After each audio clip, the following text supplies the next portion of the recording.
የቱፓክ ግድያ ላይ ፒዲዲ አለበት እንደሚባል ስንቶቻችሁ ነው የምታውቁት? ቱፓክ ተራ ሰው አልነበረም። መንግስት የሚፈራው ተቀናቃኞቹ የሚፈሩት እንዲሁም አብዛኛው ጊዜ ስለ ሴት መቀመጫና ስላለው ንብረት ሳይሆን ስላሉት ችግሮች ስለሚዘፍን በመንግስት እይታ አይወደድም ነበር። እናም የቱፓክ መሞት እስከዛሬ ሚስጥራዊ የሆነው ተራ የሚባሉ ሰዎች ስላልገደሉት ነው። ቱፓክ ግን ማን ነው? እነዚህ ተራ ሰዎች ማን ናቸው የሚለውን በደንብ አብራርቼ ላስረዳችሁ። ቱፓክ በ1971 እንደ ፈረንጆች አቆጣጠር ኒውዮርክ ውስጥ ተወለደ። ስሙም ቱፓክ አልነበረም፣ ልሳን ፓሪሽ ክሮክስ ነበር። ግን እናቱ ወይም ደግሞ አፍኒ ሹከር ሙሉ ስሙን ቱፓክ አማሩ ሻኩር ብላ ቀየረችለት። ይህ ስምም ተራ ስም አልነበረም። ከፔሩ አብዮተኛ ሰው ስም የተወሰደ ነበር። እሷም አብዮተኛ ነበረች። ትታገል ነበር ብላክ ፓንተር የሚባል ቡድን ውስጥ ገብታ። እናም ብዙ ጊዜ እሷን ፖሊሶች፣ ኤፍቢአዮች እያንዳንዱ እርምጃዋን ነው የሚከታተሉት። ብላክ ፓንተር የሚባለው እሷ ያለችበት ግሩፕ ዋና ዓላማው የጥቁሮችን መብት መታገል ነበር። የተመሰረተው ደግሞ በ1966 ነበር እና ያኔ ጥቁሮች መብታቸው አይከበርም። በፖሊሶች ብዙ ግፍ ይደርስባቸው ነበር ጥቁሮች። ተጨማሪም ደግሞ ይሄ ግሩፕ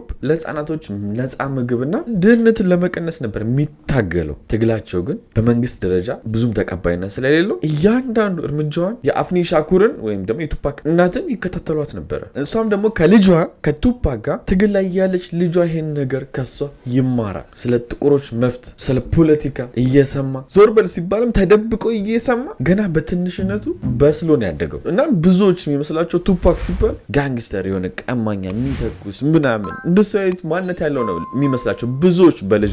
ግን አይደለም። በተቃራኒው በጣም ጸጥ ያለ በጣም አስተዋይ፣ ነገሮችን ሰምቶ ወዲያው እርምጃ ማይወስድ በማስተዋል የሚራምድ ልጅ ነው። ጭራሽ ሁሉ ትምህርት ቤት ውስጥ ገጣሚም ጭምር ነበር። ከዛም አልፎ ደግሞ ትምህርት ቤት ውስጥ የዊሊያም ሼክስፒርን ቲያትር ሁሉ ይተውን ነበር። ዊሊያም ሼክስፒር ለማታውቁ ውስጥ የእንግሊዝ በጣም ጎበዝ የሚባል ገጣሚ ነው፣ እንዲሁም ደግሞ ቲያትር ጸሐፊ ነው። እናም የዚህን ታላቅ ሰው ቲያትር ይተውን ነበረ። ቱፓክ ተራ ሰው አይደለም። እንደዚህ በቃ እንደምናውቀው እኛ እንደምናስበው ድንጋይ ላይ ቁጭ ብሎ ነው ያደገ ልጅ አይደለም። ግን የቱፓክ ትልቁ ችግሩ ድህነት ነበር። አንዳንዴ ምግብ ሳይበላ ሁሉ የሚያድርበት ቀን አለ። እንዴ እናቱስ ምናምን ካላችሁ እናትየዋ አደንዛዥ እጽ ውስጥ ገብታ በሱስ ምክንያት ተጎድታ ለሱ የሚበቃውን ትኩረት እየሰጠችው አልነበር። ግን ጊዜያቶች ያለፉ ቱፓክም እያደገ ሲመጣ በ1980 ላይ ትልቅ ህይወቱ ላይ ለውጥ የሚፈጥር ነገር አደረገ። እሱም ዲጂታል አንደርግራውንድ የተባለ የሂፕሆፕ ክሩ ተቀላቀለ። ታዲያም እዚህ ሂፕሆፕ ቡድን ውስጥ እሱ እንደ ራፐር ሆኖ ምናምን አይደል፣ እንደ ደናሽ ሆኖ ነው የገባው። ይሄም ትክክለኛ ፎቶ ነው እዚህ ጋር የምታዩት ማለት ነው። ደናሽም ሲሆን ደግሞ ባካፕ ደናሽ ነው ማለት ሜቢ ከጎደለ የሚሞላ ደናሽ ሆኖ ነበር የገባው መጀመሪያ ላይ። ግን ቀስ እያለ ግጥሞችን እየጻፈ መስፈን ምናምን ጀመረ። የሚዘፍነውም ብዙ ጊዜ ሂፕሆፕኛ የምናውቀው ምንድን ነው የሆነ ስለ ሴት መቀመጫ ስላላቸው ንብረት ምናምን በቃ መግደል እንደ ትልቅ ነገር አድርገው ሲዘፍኑ ምናምን፣ እሱ ግን ስለ ራሱ ህይወት ነበር የሚዘፍነው፣ ስላሳለፈው ችግር ነበር የሚዘፍነው። ሰዎችም ደግሞ ይህን ነገር ሲሰሙ እሱን አክሴፕት ማድረግ ጀመሩ። ግን ይህን ያክል ታዋቂ ይሆናል ብለው ማንም በጊዜው አልጠበቀም። እሱም ራሱን እያሻሻለ በ1991 ቱፓካላፕስ ናው የሚል አልበም ሰራ። በዚህ አልበም የሚገርም እውቅና ነበር ያገኘው። እንደውም ከዚህ አልበም ውስጥ አንድ ደስ የምትል ቫዮለንት የምትል ትራክ አለች። እዛ ትራክ ላይ ምንድን ነው የሚለው? የእነሱን ውሸት ስላልተቀበልኩ ይጠሉኛል፣ የእነሱን ፕሮፓጋንዳ ስላልተቀበልኩ አይወዱኝም፣ እኔ ፍትህን እስከማገኝ እታገላለሁ የሚል ነበር። እና ፐርሰናሊ እኔ ደስ የምትለኝ የእሱ ትራክ ነበረ።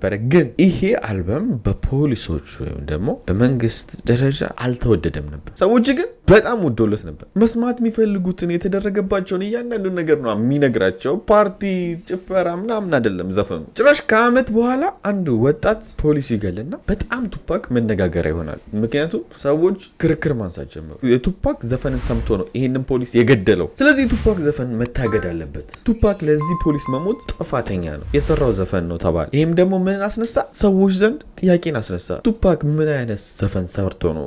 ማያውቁት ሁሉ ሰዎች የእሱን ዘፈን ማዳመጥ ጀመሩ እና ትልቅ እውቅና ሰጠው ማለት ነው። እዚህ ጋር የመንግስት ተከራካሪዎች ሲከራከሩ ማለት ነው። በዚህ ሰዓት ቱፓክ ይገሉኛል ምናምን የሚል ውስጡ ፍርሃት የሚባል የሚያቅሰው አይደለም። ጭራሽ ሁሉ በዛኑ አመት ፊልም ሰራ፣ ጁሲ የሚባል። የተወነውም እዛ ፊልም ላይ ቢሾፕ በሚባል ካራክተር ነው። ይሄ ካራክተር እሱ የተወነው በጣም አስፈሪ ጨካኝ ሆኖ ነው። እና ፊልሙን ብዙ ሰዎች ካዩት በኋላ ይሄ ሰው አክተር ነው አሉ። በቃ ትወናውን በጣም ወደዱለት። እናም ቱፓክ መስፈን ብቻ ሳይሆን መተወንም እንደሚችል አሳየ። ግን በዚህ በኩል የሱ ተቀናቃኞች፣ እሱ የሚጠሉ ሰዎች እሱ እዛ ጋር ቢሾፕ ላይ የተወነው ትወና ትክክለኛ ማንነቱ ነው፣ እውነተኛ ማንነቱ ነው። እሱ እንደዚህ አውሬ ነው አሉ። ግን ይሄ እሱን አስቆሞ በጭራሽ በሚቀጥለው ዓመት ሁሉ ሌላ ፊልም ሰራ። ዝናውም በጣም አደገ። ርዕሱም ፖለቲክ ጀስቲስ ነበር የሚባለው። ይሄ ፊልም አብርሃም የተወነችው ጃኒ ጃክሰን ነበረች። ጃኒ ጃክሰን ለማታውቁት ይሄ ትክክለኛ ፎቶ ነው። ፊልሙ ላይም እንደ በፊቱ አስፈሪ ሳይሆን ፍቅር ያለው ለሰው የሚጨነቅ ስሜት ያለው ሰው ሆኖ ነበር የታወነው እና እሱ እንደ ሁልጊዜው ጨካኝ እንዳልሆነ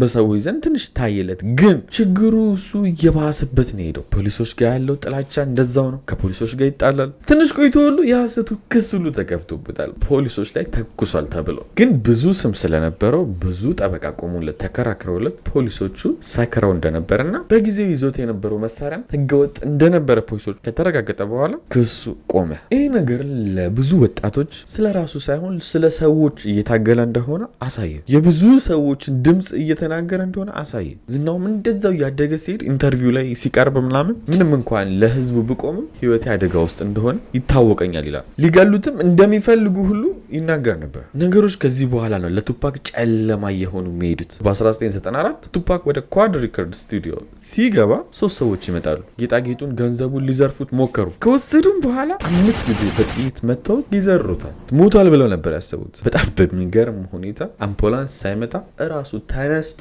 በእግሩ ሆስፒታል ሄዷል። 5 ጊዜ በጥይት ተመቶ ማለት ነው። እናም በተደረገለት ሕክምና ልክ ሲተርፍ እሱ ባጠገቡ ያሉ ሰዎችን መጠራጠር፣ መፍራት ጀመረ። በተለይ ደግሞ ፒዲዲንና ቢጊን ወይም ደግሞ ዘ ኖቶሪየስ ቢጊ እነሱን ለምንድን ነው በጣም የጠረጠራቸው ካላችሁ በዚያ ሌሊት እሱ 5 በጥይት በተመታበት ሌሊት ወደ ኳድ ሪከርድ ስቱዲዮ ሲገባ እነሱ እዛ ፎቅ ላይ ነበሩ። እነሱ ላይ ምንም ጥቃት አልደረሰም። ጥቃት የደረሰው እሱ ላይ ነው። እነሱም ደግሞ ወደዛ ሲሄዱ የተለየ ጥበቃ አልነበራቸውም። እንደ ቱፓክ ነበሩ። ጥቃት አለመድረሱ እነሱ ላይ ጥያቄ ፈጠረበት። ተጨማሪም ደግሞ ትልቅ ጦርነትም ተከፈተ። ዌስት ኮስት እና ኢስት ኮስት በሚል እነሱ ኢስት ኮስት ነበሩ፣ ቱፓክ ደግሞ ዌስት ኮስት ነበር። ስለዚህ ሜቢ ኢስት ኮስቶችም ሊሆኑ ይችላሉ። እነሱ ኢስት ኮስት ስለሆኑ አልተገደሉ ወይም ግድያ ሙከራ አልተደረገባቸው፣ እኔ የተደረገብኝ ዌስት ኮስትም ነው ብሎ አሰበ። ነገሩም ደግሞ ያስኬዳል። ዌስት ኮስት ምንድነው፣ ኢስት ኮስት ምንድነው የሚለውን አስረዳቸዋለሁ። ግን ከዛ በፊት ቢጊ እና ቱፓክ ወይም ደግሞ ዘ ኖቶሪየስ ቢጊ ከቱፓክ ጋር ጓደኛ ነበሩ። በነገራችን ላይ ቢጊ ቱፓክን ያከብረዋል፣ ቱፓክ ደግሞ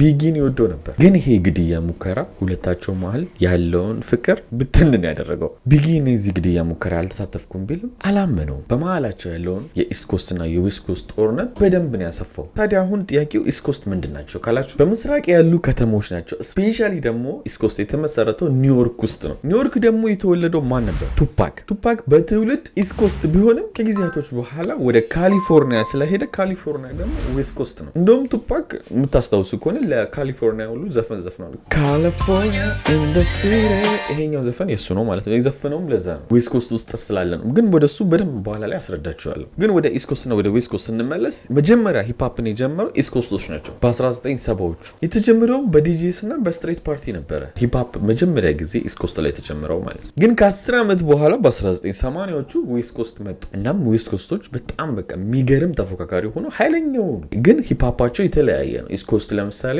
ጥልቅ ስቶሪ ቴሊንግ አለው፣ የሆነ ስለ ታሪክ ምናምን ነገር ማለት ነው ሂፕሆፓቸው የኢስት ኮስት። እንዲሁም ሞር ሊሪክስ ላይ ወይም ግጥሙ ላይ ትኩረት ያደርጉ ነበረ። ተጨማሪ ደግሞ ስትሬት ላይፎችን መገዳደል ምናምን ያሉትን ነገሮች ኢስት ኮስቶች ግጥሙ ውስጥ አታጡም። የኢስት ኮስት ደግሞ ዋና ቁጥር 1 የሚባለው መሪያቸው ወይም ደግሞ ዘፈናቸውን አብዛኞቹ የሚሰሩት ባድ ቦይስ ሪከርድ ነበር። ባድ ቦይስ ደግሞ የማን ነው? የፒዲዲ ነበር። ስለዚህ ፒዲዲ ብር ነው የሚሰራው ማለት ነው ኢስት ኮስት ውስጥ ነው። ሌሎችም አሉ በጣም ታዋቂ ቢሊዮነር የሆኑ ኢስት ኮስት ውስጥ ለምሳሌ ጄዚ በጣም ሀብታም ነው ታውቃላችሁ፣ ቢሊዮነር ነው። እሱም እዛው ኢስት ኮስት ውስጥ ነበር። ቢጊም ኢስት ኮስት ውስጥ ነበር። የቢጊ ማለት ቅድም ያልኳችሁ የቱፓክ ጓደኛ የነበረው ማለት ነው። ወደ ዌስት ኮስት ደግሞ ምንድን ናቸው የሚለውን ስንሄድ ዌስት ኮስት ቢታቸው የሆነ ስሙዝ የሆነ ነው፣ የሚረብሽ ነገር አይደለም። ክሊፓቸው ዘፈናቸው ላይ ደግሞ ካያችሁ በቃ የሆነ የሚነጥሩ መኪኖች ምናምን መኪኖች ከኋላ አለ ምናምን። ሌላው ደግሞ ዘፈናቸው ላይ ስለ ካሊፎርኒያ መንገዶች፣ ስለ ካሊፎርኒያ ህይወት፣ ካሊፎርኒያ ጋንግ ማለትም ስለዚህ በቃ ስትሬት ላይ የሚፈጠሩ ነገሮች፣ ስለዛ ነገሮች አብዛኛው ጊዜ ይዘፈናል። እንዲሁም ዌስት ኮስት ውስጥ በጣም ታዋቂ የነበሩ ራፐሮች አሉ። ለምሳሌ ስኑፕ ዶግ ዌስት ኮስት ውስጥ ነበር። ቱፓክ ሻኩርም ያው አንደኛው የዌስት ኮስት አባል ነበር። አሁን ደግሞ ብዙም ታዋቂ አይደለም፣ ግን በጊዜው በጣም ታዋቂ የነበረው አይስ ኪዩብ የሚባል ራፐር ነበር። ለማታውቁት ትክክለኛው ፎቶ ይሄ ነው። አይስ ኪዩብ ታዋቂ ነው በደንብ ያው ግን ሜቢ ካላወቃችሁት በሚል። ስለዚህ አሁን ከቱፓክ የግድ የግድያ ሙከራ በኋላ ይሄ ቲም ኢስት ኮስት እና ዌስት ኮስት ጦርነቱ በጣም ተፋፋመ። በፊት ይህን ያክል ነበር። አሁን ግን ቱፓክ ላይ የግድያ ሙከራ ያደረጉት እነሱ ናቸው ተብሎ ኢስት ኮስቶች ዌስቶችን በጣም ጠመዷቸው። ሁለቱም ደግሞ ዘፈን የሚያወጡበት ወሳኝ የራሳቸው ሪከርድ አላቸው። የኢስት ኮስቱ እንደነገርኳችሁ ፒዲዲ የያዘው ባድ ቦይስ ነው። እዛ እየሄዱ ነው ዘፈን የሚሰሩት። የዌስት ኮስቶቹ ደግሞ ዴዝሮ ሪከርድ ነበረ ዘፈናቸውን የሚሰራላቸው። ከዛም ወደ ቱፓክ ስንሄድ ቱፓክ በ1994 መጨረሻ አካባቢ ጠላቶቹ የበዙ ሲመጡ ፖሊሶች፣ አንዳንድ ሚዲያዎች፣ ያው ጥቁር ጠል የሆኑ አንዳንድ ራፐሮች፣ ጭራሽ ሁሉ ጋንጎችን ጭምር። ጋንግ ማለት ያው ተደራጅተው እጽ የሚያዘዋውሩ ወንጀሎችን የሚሰሩ። ስለዚህ ቱፓክ በእነዚህ ሰዎች ሁሉ እንዲጠፋ ወይም እንዲሞት ይፈለግ ነበር። እናም ቀጣዩ አልበሙ ሚ አጌንስት ዘ ወርልድ ሚል ነበረ። ሚ አጌንስት ዘ ወርልድ ማለት ያው በአማርኛ ብዙም ለማስረዳት አይመችም፣ ግን እኔ ከሌሎቹ ዓለም ጋር ማለት በቃ እንደ ጦርነት ማለት ነው። እሱን እንደጠመዱት አድርገው ማለት ነው። እዚህ አልበም ውስጥም ነው የቱፓክ በጣም ታዋቂው ዘፈን ዲርማማ የሚለው የተካተተው። ዲርማማም ለእናቱ የዘፈነው ዘፈን ነበር። እናቱ በአደንዛዥ ውስጥ እያለች ከአደንዛዥ ውስጥ ለመውጣት ስትታገል፣ በድህነቱ ስትታገል እና ብዙዎችንም ስሜቱ ያደረገ ዘፈን ነበር። ግን ይሄ ዲርማማ ሳይለቀው በጾታዊ ጥቃት ተጠርጥሮ ቀጨም ይደረጋል። እናም ክሊንተን ኮሬክሽን ፋሲሊቲ ይገባል። እስር ቤትም ሆኖ ብዙ ግጥሞችን መጻፍ ይጀምራል። ኦንሊ ጋድ ከን ጀጅ ሚ የሚለው ዘፈን ራሱ አይዲያው የመጣው ከዚህ እስር በኋላ ነው፣ ማለት ጥፋተኛ እንዳልሆነ እናም በውሸት እንደዚህ አይነት ነገር ውንጀላ ውስጥ እንደገባ ለማሳየት ኦንሊ ጋድ ከን ጀጅ ሚ የሚለው ዘፈን ሁሉ እዛው እስር ቤት ውስጥ የተጻፈው። ሌሎችም አሉ። ሶ ማኒ ቲርስ ራሱ እዛው ነው የጻፈው። ሄሊ ሜሪም እዛው ነው የተጻፈው። ደግሞ የሚገርመው እዛው እስር ቤት ውስጥ ሆኖ ይሄ አልበም ይለቀቃል። እናም በዚህ አልበም በጣም ትልቅ ዝናን ያገኛል። በጣም ትልልቅ ሰዎች ከሱ ጎን መቆም ይጀምራሉ። ይህን አልበም ደግሞ ሰምቶ የዌስት ኮስት አቀናባሪ የሆነው የዌስት ኮስት አቀናባሪ ማን ነው ብያቸዋል? ዴዝሮ ሪከርድ ነው። የዴዝሮ ሪከርድ ባለቤት ደግሞ ሹግ ናይት ነው። ቱፓክ ደግሞ የዌስት ኮስት አባል ነው። ስለዚህ መጥቶ ሹግ ናይት በዋስ እሱን ከፍሎለት ከ8 ወር ቆይታ በኋላ ቱፓክ ከእስር ወጣ። ሲወጣም ታዲያ በምትኩ ከሱ ጋር ተዋውሎ ነበር። 3 አልበም ለዴዝሮ ሪከርድ ትሰራለህ ተባብሎ ተስማምተው ነበረ ከሹግ ናይት ጋር። ከወጣም በኋላ ደግሞ ታሪክ ተቀየረ። ከዚህ በኋላ ነው በቃ ቱፓክ አስፈሪ፣ ቁጡ፣ ኃይለኛ ሆኖ የወጣው ከዚህ እስር በኋላ። ሁሉም ደግሞ እሱን መፍራት ጀመሩ። ፖለቲከኛ እንዲህ በጣም በቃ የሚንቀጠቀጡለት ራፐሮች እሱን ሲያዩ ሽንታቸው የሚመጣ። በአጭሩ እሱን የማይፈራው አልነበረም ከእስር ሲወጣ። በዛ ላይ ደግሞ በዛ ሰዓት ዴዝሮ ሪከርድስ በጣም ኃይል ነበረው። ዶክተር ድሬ ሁሉ አለ እዚህ ውስጥ። ዶክተር ድሬ ማለት በጣም ከባድ ሰው ነው። ይህም ትክክለኛ ፎቶ ነው። እናም በአቅም ደረጃ ራሱ ገንዘብ፣ ጋንግ ሜምበር ወይም ደግሞ እነሱን የሚጠብቃቸው የራሳቸውን ቦዲጋርድ በደንብ ነው የተደራቸው። እዚህ ውስጥ ነው ቱፓክ ያለው። ከአመት በኋላም ደግሞ በጣም አነጋጋሪ የሆነው ኦል አይዝ ኦን ሚ ተለቀቀ ማለት ነው አልበሙ። ይህ አልበም አለማችን ላይ ቁጥር 1 ራፐር እንዲሆን ያደረገው ቁጥር 1 በቃ እንዳይደረስበት ሆኖ ነው ያራቀው። ከትንሽ ቆይታ በኋላ ግን ሂቲማፕ የሚል ዘፈን ሰራ። ሂቲማፕ ትንሽ ለመክፈቱ ይከብዳል፣ ግን ስሙት። ከዚህ ታሪክ በኋላ ሂቲማፕ ሙልጭ ነው የሚያደርጋቸው። ቢጊን ምናምን በቃ የሚቀረው የለም። ቢጊ አሁን ላይ ኦፊሻሊ ጠላት ለጠላት ሆነዋል። ከሚስቱ ጋር እንደተኛ ምናምን ሙልጭ ነው የሚያደርገው ሂቲማፕ ላይ ማለት ነው። ቱፓክ ለዌስት ኮስት እና ኢስት ኮስት ራሱ ትክክለኛ ጥላቻ የፈጠረ አንደኛው ዘፈን ሂቲማፕ ነው። ምክንያቱም ኢስት ኮስቶችን ሙልጭ ነው ያደረጋቸው፣ እንደ ሂፓፕም በስትክክልም ስም ጠርቶ። በዚህ ሰዓትም ታዲያ የፒዲዲን እንጀራ ሁሉ ነካ። ምክንያቱም ፒዲዲ የኢስት ኮስት ሪከርድ ዋና መስራች ነው። ባድ ቦይስ የሚለውን የእሱ ዋና መስራች ነው። ስለዚህ ራሱን ዲፌንድ የሚያደርግበት መንገድ ያስፈልገዋል። ቱፓክ ለሱ አንደኛ ጠላቱ ነው። ቱፓክ በህይወት ቆየ ማለት ኢስት ኮስት ኮምፕሊትሊ ዲስትሮይ ሆነ፣ የሚደርስበት የለማ ቱፓክ ላይ። እናም ፒዲዲ ብዙ ጊዜ የቱፓክ ሞት ላይ የሚነሳው ለዚህ ነው። ቱፓክ በህይወት ቢቆይ ፒዲዲ አይሆንም፣ እንዳሁኑ ቢሊዮነር አይሆንም፣ ዲስትሮይ ይሆን ነበር። በዚህ በኩል ደግሞ ሌሎች ራፐሮችም ቱፓክን በጣም ነበር የሚጠሉት፣ ፖለቲከኞች እንደዛው፣ ጋንግስተሮችም በጣም እንደዛው። ስለ ጋንግስተሮች ትንሽ ቆይቼ አስረዳቸዋለሁ። እናም ቱፓክ የመጨረሻው ናይት የሚባለው የታይሰንን የቦክስ ድብድብ አይቶ ከሹግ ናይት ጋር ወጡ። ሹግ ናይት ማለት የዴዝሮ ሪከርድ ባለቤት ማለት ነው። ይህም ትክክለኛ ፎቶቸው ነው። ለመጨረሻ ጊዜ የተነሳው ፎቶ ይሄ ነው፣ ትክክለኛ ፎቶ። ግን ይሄ ፋይት ከመደረጉ በፊት ቱፓክ ከጋንግ ሜምበር ጋር ፋይት አድርጎ ነበር። እኚህ ጋንጎች ስማቸው አንደኛው ሞፕ ፔሩ ብለድስ የሚባልና አንደኛው ደግሞ ሳውት ሳይድ ካምፕተን ክሪፕስ የሚባሉ ጋንጎች ናቸው። ሰው አሁን በደንብ ስሙ። ዴዝሮ ሪከርድ ባለቤት ሹግ ናይት ሞፕ ፔሩ ብለድስ ከሚባሉ ጋንጎች ጋር ቅርበት አለው ይባላል። ሹግ ናይት ማለት ቱፓክን ያስፈረመው ማለት ነው። ዴዝሮ ሪከርድ ላይ የዴዝሮ ሪከርድ ባለቤት ማለት ነው። ስለዚህ ሞፕ ፔሩ ብለድስ እንደ ዌስት ኮስት ቡድን ነበር የሚታየው። ሳውት ሳይድ ካምፕተን ክሪፕስ የሚባለው ደግሞ እንደ ኢስት ኮስት ጋንግ ነበር የሚታየው። ስለዚህ ሁለቱ ጋንጎች ሎስ አንጀለስ ከተማ ውስጥ ስፔሻሊ ካምፕተን ውስጥ ጠብ ነበራቸው። እናም በ1996 እንደ ፈረንጆች አቆጣጠር ቱፓክ እና ጓደኞቹ የኬፍዲ ማን እንደሆነ አስረዳቸዋለሁ። የኬፍዲ ወንድም ልጅ የሆነውን ኦርላንዶ አንደርሰን ድብደባ አደረጉ። ኦርላንዶ አንደርሰን ደግሞ የሳውት ሳይድ ካምፕተን ክሪፕስ ጋንግ አባል ነበር። ጠቡ የጋንግ ነው ማለት ነው። ኬፍዲ የሚለውን ስም ግን እንዳትረሱ። ኬፍዲ ማን እንደሆነ በኋላ ላይ እናወራለን በደንብ። ምክንያቱም 2023 ላይ እንደ ፈረንጆች አቆጣጠር ኬፍዲ ተይዟል ተብሎ ነበር። ለምን እንደተያዘም በደንብ እናወራለን። ግን እዚህ ጋር ኬፍዲ ማን እንደሆነ ምንነቱን እወቁ። የቱፓክ ጋንግ ያለበት ተቃራኒ ጋንግ ውስጥ የነበረ ሰው ነው። ጭራሽ ተቃራኒ ጋንግ ውስጥ ሆኖም ቱፓክ እና ጓደኞቹ የእሱን የወንድም ልጅ መተውበታል። እናም ማይክ ታይሰን ከብሩስ ሰልደን ጋር የነበረውን ፋይት አይተው ቱፓክ እና ሹግ ናይት መኪና ውስጥ ሆኖ እየነዱ ባሉበት ሰዓት አንድ ነጭ ካዲላክ መኪና ይመጣል። ከዚያም እነሱ ላይ ቶክስ ይከፍታል። መኪናውም ደግሞ የመጣው በቱፓክ ሳይድ ስለነበር ቱፓክን በደንብ አገኘ ጥይቶቹ። ወዲያውም መኪና ከሄደ በኋላ አምቡላንስ ተጠራ። ቱፓክም ሱግናይትም ወደ ሆስፒታል ሄዱ። ሱግናይት ትንሽ ከመጨራረፍ ውጭ ጭንቅላቱ ላይ የሆነ ጨረፍታ ውጭ ብዙም አልተው። ቱፓክ ግን ለ6 ቀን ሆስፒታል ውስጥ ከቆየ በኋላ ሴፕቴምበር 13 1996 ቱፓክ ሞተ። ሲሞት እድሜው ገና 25 ብቻ ነበር። ከሞቱ በኋላ ግን ብዙ ነገሮች ተፈጠሩ። አንዳንዶቹ በጭራሽ ሊያምኑ አልፈለጉ። አልሞተም ይላሉ። እዚህ ታይቷል፣ ኩባ ታይቷል፣ አፍሪካ ታይቷል፣ ብራዚል ታይቷል ይላሉ። ሁለተኛው ደግሞ አልሞተም እንዲያስብል ያደረጋቸው ሲቀበር ኦፊሻል ቀብር አልተዘጋጀም። ሰዎች በተሰበሰቡበት ምናምን አድናቂ በተሰበሰቡበት አልነበረም ቀብሩ። ሌላው ደግሞ አልሞተም የሚያስብላቸው ማክቬሊ የሚለው ስም ነው። ቱፓክ ከመሞቱ በፊት ማክቬሊ በሚባል ስም ሊወጣ ነበር። ማክቬሊ ደግሞ ምን ማለት ነው? የተወሰደው ከኒኮላ ማክቬሊ ከሚባል ሰው ነው። ይህም ፈላስፋ ነው እና ይህ ፈላስፋ የሚከተለው ዋነኛው መሰረታዊ ነገር ምንድን ነው? ጠላቶችን ለማታለል መሞት ትችላለህ የውሸት ብሎ ይናገር ነበር ይሄ ፈላስፋ።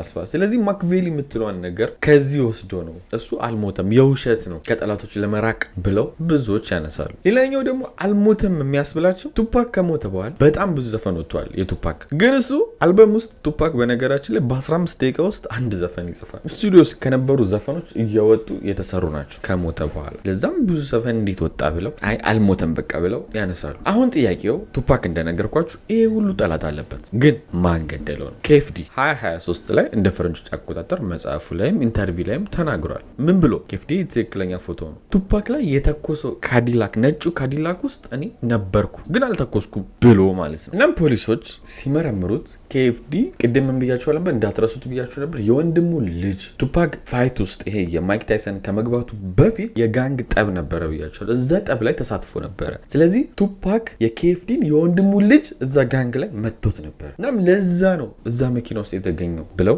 ፖሊሶች አጥንተው ነበር። ግን ኬፍዲ ትኩረት ለመሳብ ነው እንጂ የተረጋገጠ ነገር ሲያጠኑ አላገኙም። ኬፍዲ ዝም ብሎ የፈጠረው ትኩረት ለማግኘት ወይም መጽሐፉን ለመሸጥ ያደረገው ነገር ነው እንጂ የቱፓክ ገዳይ እንደምታስቡት ይህ ጋንጎች ተራ ሰዎች ምናምን አይደለም የገደሉት። በጣም አቅም ያላቸው ከመንግስት ስር ሆኖ የሚሰሩ ኢሊት የሆኑ ሰዎች ያደረጉት እርምጃ ነው እንጂ ተራ ጋንግ ቢሆን እስከዛሬ ገዳዩ ይታወቅ ነበር። ግን እስከዛሬ አሜሪካ ቱፓክን ማን ገደለው ብትሏቸው የትኛውም የአሜሪካ የህግ አካል እንትና ነው አይሏችሁ። ፖለቲካ ውስጥ ያሉ ሰዎች ደግሞ ምን ያክል አቅም እንዳላችሁ ታውቃላችሁ። ስለዚህ የሱ ገዳዮች ተራ የሚባሉ ሰዎች አይደሉም። አንዳንድ ሰዎች ጭራሽ ሁሉ ቢጊ ነው ይላሉ፣ ወይም ደግሞ ጓደኛ የነበረው በኋላ ላይ የተጣሉት ማለት ነው። ግን ቢጊ በአመቱ እሱ ተገሏል። ራሱ እሱ ፕሮቴክት ማድረግ የሚችል ሰው አይደለም። ቱፓክ ቢኖር ብዙ ተጽዕኖችን ይፈጥር ነበር። ያን ተጽዕኖ የማይፈልጉ ደግሞ ቀላል ሰዎች አልነበሩ። አሁን ላይ እናንተ እንደምትሰሙት ይሄ ድሪል እያላችሁ እንደምትሰሙት የሆነ ተራ ግጥሞች አይደለበሩም የእሱ ግጥሞች። ትክክለኛ ሂፓፕ አድናቂም ከሆናችሁ ዘፈን መስማት ብዙ አላበረታታም፣ ሂፓፕ ወዳሉ የምትሉ ከሆነ ከሱ ጀምሮ ብዙ ጥሩ ነገሮችን ሲያደርግ ነበረ። ብዙ የተጎዱ በረሃብ ውስጥ የነበሩ ብዙ ጎዳና ልጆችን ይረዳ ነበር። ጥሩ ሰው ነበረ። ግን በ25 ዓመቱ ተቀጭቷል። የዛሬም እውነተኛ ታሪካችን ይህን ይመስላል። እንደዚህ አይነት እውነተኛ ታሪኮችን እንዳያመልጣችሁ ሰብስክራይብ፣ እንዲሁም ደግሞ እንደኔ ዩቲዩብ መስራት የምትፈልጉ ከሆነ መማር የምትፈልጉ ከሆነ አዳማ ላይ ያላችሁ በዚህ ስልክ ቁጥር እየደወላችሁ ተመዝገቡ። ሳይሞላባችሁ ያለው ቦታ ጥቂት ነው። ተመዝግባችሁ ተማሩ። ወዳችኋለሁ። ላይክ ሰብስክራይብ ማድረጋችሁን እንዳትረሱ። በቀጣይ እስከምንገናኝ ቻው።